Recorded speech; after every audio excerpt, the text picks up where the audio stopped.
आज मैं आपको सेल्स एंड मार्केटिंग के वो तरीके बताने वाला हूँ अपने 15 साल के एक्सपीरियंस से, जो आपने यूट्यूब पर या किसी मोटिवेशन स्पीकर ने आपको कभी नहीं बताई होगी। सो मैंने ऐसा देखा है कि काफ़ी लोग जो है वो टेली सेल्स के अंदर स्ट्रगल करते हैं सेल्स जनरेट करने में, अपने कस्टमर को मेटलाइज करने में। आज मैं आपको वो तरीके बताऊंगा जिन तरीकों को करने से आपको डेफिनेटली आपकी सेल्स के अंदर बहुत ज़्यादा बदलाव देखने को मिलेगा।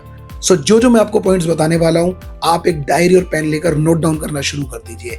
सो स्टार्ट करते हैं नंबर 1 से। सो जब भी आप अपने प्रोडक्ट को सेल करने जाते हैं किसी कस्टमर के पास ओवर द कॉल, सबसे पहले आपको वो प्रोडक्ट सेल नहीं करना है। आपने अपने कस्टमर की नीड को आइडेंटिफाई करना है और आपने उसको सोल्यूशन प्रोवाइड करना है। Don't sell the product, sell the solution.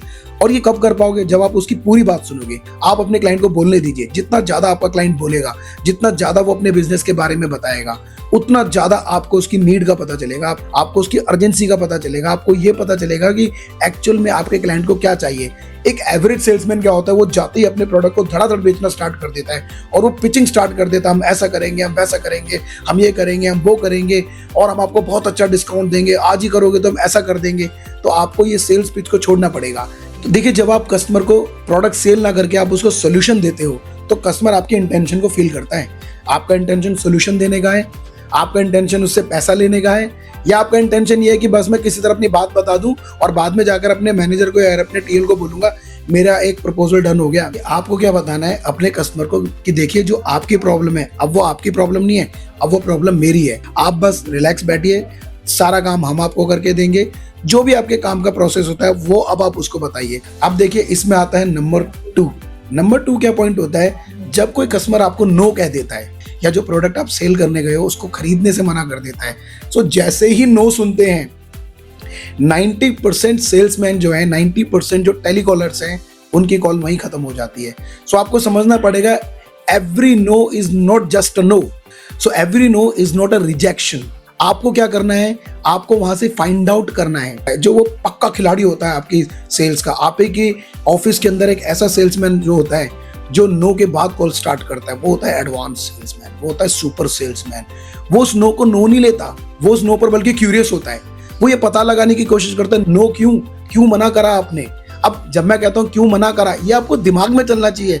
लेकिन ज्यादातर जो एवरेज सेल्समैन है तो पूछ रहे क्यों मना कर रहे हो सर? अच्छा सर बताओ, आपको कॉस्ट ज्यादा लगी। वो फटाफट से अपने प्रोडक्ट की जो वैल्यू होती है उस प्रोडक्ट की वैल्यू को डाउन कर देते हैं और वो उनके साथ में कॉस्ट के ऊपर, डिस्काउंट के ऊपर, ऑफर के ऊपर, कॉम्बो के ऊपर बात करने लग जाते हैं। तो जो एडवांस सेल्समैन होता है वो उस नो को अप्रिशिएट करता है कि सर कोई बात नहीं, आपने मना कर दिया, आई रियली अप्रिशिएट, आपने मुझे डिसीजन बताया। जब आप इस काम को कराना चाहेंगे तब आप मुझे बता देना कि हम आपके लिए इसको कैसे स्टार्ट कर पाएंगे। फिलहाल सर मैं अपना एक फीडबैक फॉर्म फिल कर रहा हूँ, आप प्लीज मुझे उसमें बताइए कि हम अपनी सर्विसेज को कैसे इंप्रूव कर सकते हैं। अब देखिए, अब यहाँ से जो आपका क्लाइंट बोलेगा वहां से आपकी कॉल को एक नई शेप मिलेगी और यहाँ से आपकी कॉल स्टार्ट होगी। ठीक है, फॉर एन एग्जाम्पल मैं आपको बता दूं, अगर क्लाइंट कहता है नहीं आपके प्रपोजल में कोई कमी नहीं है, सब कुछ अच्छा है, एक्चुअली अभी मेरे पास थोड़ा सा बजट, अब आपको रीजन पता चला। So the no was not the no, वो ना नहीं था, उसका एक रीजन था। अब आपने रीजन जाना, अब आप उस रीजन के ऊपर काम कर सकते हैं। अब आप उसको कोई ऑफर, कोई डिस्काउंट, कोई पार्ट पेमेंट का ऑप्शन अभी आप उसको दे सकते हैं। ये तो मैंने आपको एक एग्जांपल दिया कि क्लाइंट ने बोला कि मेरा बजट इशू है। कल को हो सकता है क्लाइंट ये कह सकता है कि मैं अपने पार्टनर से बात करूंगा, या क्लाइंट ये कह सकता है कि मुझे थोड़ा इस पर टाइम चाहिए, मुझे थोड़ा सा और डिस्कस करने दो। सो आपको अपने कॉल को, अपने पिच को अकॉर्डिंगली फॉर्मेट करना पड़ेगा, आपको अकॉर्डिंगली अपनी पिच को बदलना पड़ेगा।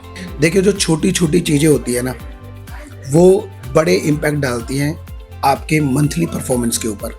सो वो जो सुपर सेल्समैन होता है आपकी कंपनी के अंदर, वो ऐसा कुछ अलग नहीं कर रहा होता, वो कुछ ऐसा अलग नहीं बोलता, लेकिन वो क्या है ना, वो आपसे ज़्यादा डिसिप्लिन्ड है, वो आपसे ज़्यादा फोकस्ड है अपने काम को लेके, अपने टारगेट को लेके, अपनी इनकम को लेके, अपने क्लाइंट्स को लेके, अपने कस्टमर्स के काम को लेके। वो आपसे ज़्यादा डिसिप्लिन्ड है, आपसे ज़्यादा फोकस्ड है और उसने अपनी लाइफ के गोल सेट किए हुए हैं, उसने अपने करियर ऑब्जेक्टिव सेट किए हुए हैं।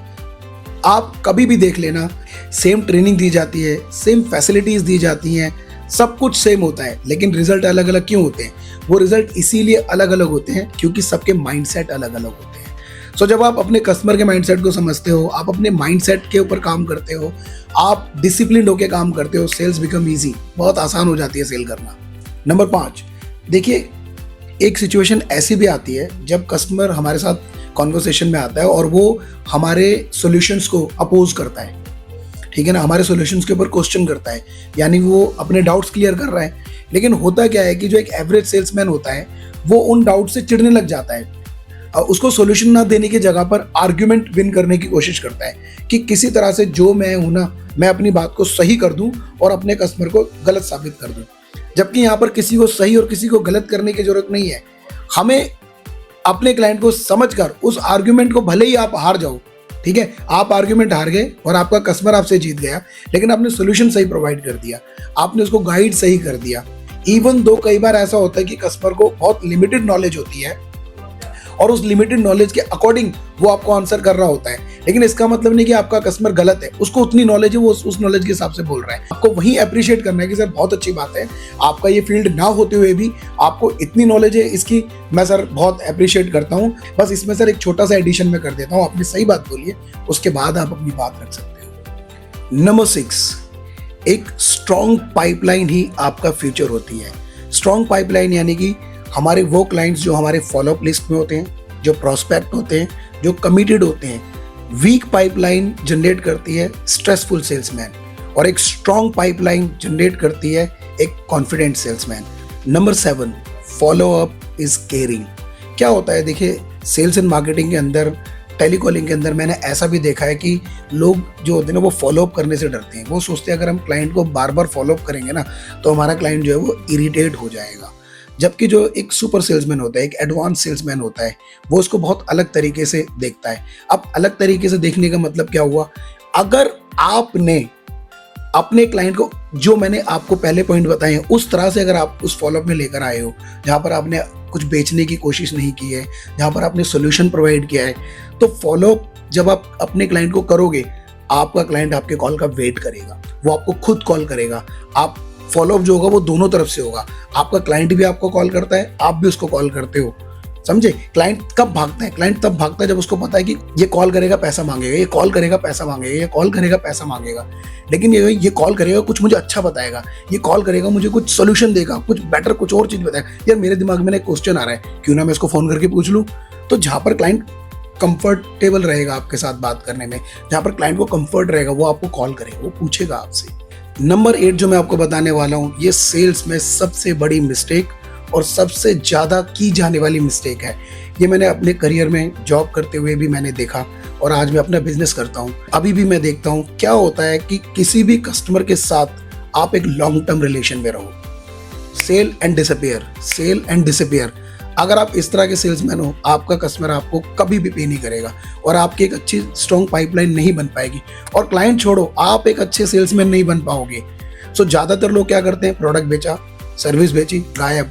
अब भाई तू जान कंपनी जाने, हमारा कोई लेना देना नहीं है।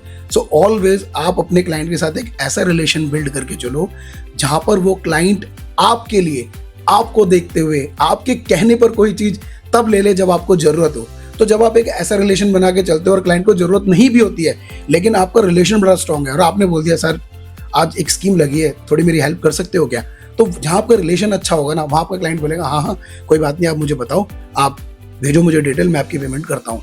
सो don't sell and disappear, sales और अपने क्लाइंट के साथ अवेलेबल रहो। ये जो मैंने आपको रूल बताए हैं, ये मैंने आपको अपने पूरे जितना मैंने सेल्स एंड मार्केटिंग के अंदर सीखा, ऑलमोस्ट 2 डेकेड्स में, वो मैंने आपको बताया है। आई होप अगर आप इस तरह से, जिस तरह से मैंने आपको बताया, अगर आप इस तरह से अपनी सेल्स को लेकर चलते हो, अगर आप इस तरह से अपने प्रोडक्ट या सर्विसेज को सेल करते हो, डेफिनेटली आप देखोगे कि आपके रिजल्ट के अंदर पहले से बहुत ज़्यादा बदलाव आया है। ऐसे ही मज़ेदार वीडियोस देखने के लिए हमारे YouTube चैनल को सब्सक्राइब कर लीजिए, बेल आइकन को प्रेस कर लीजिए और नोटिफिकेशन के बटन को ऑन कर लीजिए, क्योंकि जब भी मैं आपको वीडियो डालूंगा तो आपको उसका नोटिफिकेशन मिलेगा और आप जाकर वीडियो देखेंगे।